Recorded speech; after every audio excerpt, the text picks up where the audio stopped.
ஹிமாச்சல் பிரதேஷ் சட்லஜ் நதியோரம் ஒரு பாறையின் மேல மனித உடற்பாகம் இருந்ததா சொல்லப்படக்கூடிய நிலையில அது சைதை துரைசாமி அவர்களுடைய மகனோட உடற்பாகமா அப்படின்ற DNA பரிசோதனை மேற்கொள்ளப்பட்டு வருது. 3 நாட்களா ஹிமாச்சல் பிரதேஷ் போலீசார் சைதை துரைசாமி அவர்களுடைய மகனை தேடும் பணியில ஈடுபட்டு வரக்கூடிய சூழல்ல இப்போ இப்படி ஒரு நடவடிக்கையை மேற்கொண்டிருக்காங்க. வாங்க இதை பத்தி விரிவா இந்த வீடியோல பார்க்கலாம்.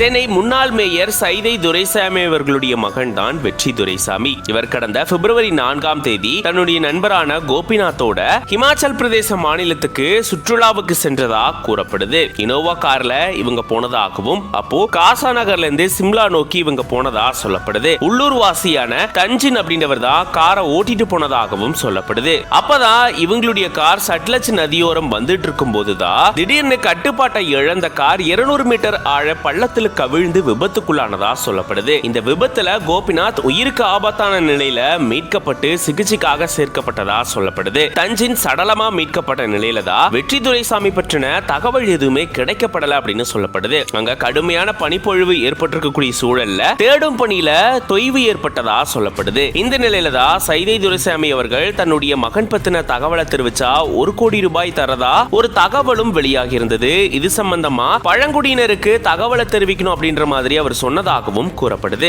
இந்த சூழல்ல தான் சட்லஜ் நதியோரம் இருக்கக்கூடிய பாறையின் மேல மனித உடல் உறுப்பு ஒன்று இருந்ததா கூறப்படுது. அதனுடைய சிதறிய பாகம் இருந்ததாகவும் அதை இப்போ DNA பரிசோதனைக்கு அனுப்பி வச்சிருக்கிறதாகவும் சொல்லப்படுது. அது சைதை துரைசாமி அவர்களுடைய மகனான வெற்றி துரைசாமி அவர்களுடையதா அப்படின்ற கோணத்துல இப்போ DNA பரிசோதனை மேற்கொள்ளப்பட்டு வரதா கூறப்படுது.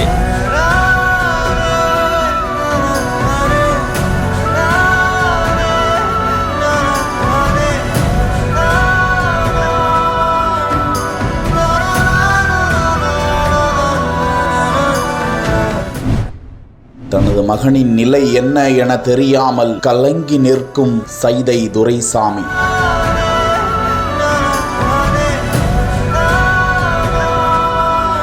தனது மகன் வெற்றி துரைசாமி பற்றி தகவல் அளித்தால் 1 கோடி ரூபாய் சன்மானம் வழங்க தயார் என கண்ணீரோடு காத்திருக்கும் தந்தை. காணாமல் போன தனது மகன் குறித்து தகவல் தெரிவிக்க பொதுமக்களிடம் வேதனையுடன் கேட்டுக்கொண்டிருக்கும் சைதை துரைசாமி சட்லஜ் ஆற்றங்கரையோரம் வசிக்கும் பழங்குடியின மக்களிடமும் வெற்றி துரைசாமி குறித்து தகவல் தெரிந்தால் உடனடியாக தெரிவிக்கும்படி கண்ணீர் மல்க கேட்டுக்கொண்டிருக்கிறார். ஹிமாச்சலில் வானிலை மிகவும் மோசமாக இருப்பதால் பல இடங்களில் தேடுதல் பணி நடந்து கொண்டிருக்கிறது. வெற்றி துரைசாமி குறித்து தகவல் அறிய 2 நாட்கள் ஆகும் என்று ஹிமாச்சல் காவல்துறையினர் தெரிவித்திருப்பதாக தகவல்கள் கூறுகின்றன. காரில் கோபிநாத் என்ற நண்பரோடு வெற்றி துரைசாமி சென்று கொண்டிருந்த போது அதன் ஓட்டுநர் தஞ்சின் என்பவருக்கு மாரடைப்பு ஏற்பட்டதாக படுகாயமடைந்து மருத்துவமனையில் அனுமதிக்கப்பட்டு சிகிச்சை பெற்று வரும் கோபிநாத் போலீசாரிடம் தகவல்களை வெளியிட்டிருக்கிறார். கட்டுப்பாட்டை இழந்த கார் சாலை தடுப்புகளை உடைத்துக் கொண்டு